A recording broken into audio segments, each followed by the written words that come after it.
Ja zásadne nekupujem žiadne mrazené ovocie ani zeleninu, nakoľko nemá žiadne živiny, pretože čerstvé ovocie je 1000-krát lepšie. Stále dookola musíme vyvracať tieto mýty o mrazenom ovoci a mrazenej zelenine.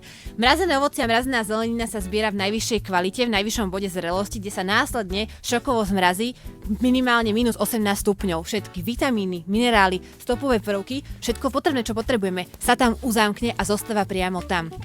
Naopak, čerstvé ovocie a čerstvá zelenina sa veľakrát zbiera ešte nezrelé pred bodom zrelosti, nakoľko cestuje v kamiónoch alebo v lodiach, aby prišlo do veľkoskladov, kde sa následne ďalej distribujú. Takže sa stane veľakrát, že nemáte najkvalitnejšie ovocie a zeleninu na stole.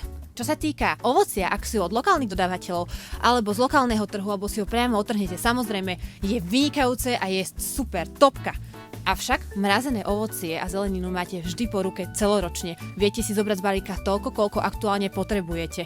A preto odporúčam mrazené ovocie si pozrieť a celú našu ponuku na www.zdraveovocie.sk. Zima je.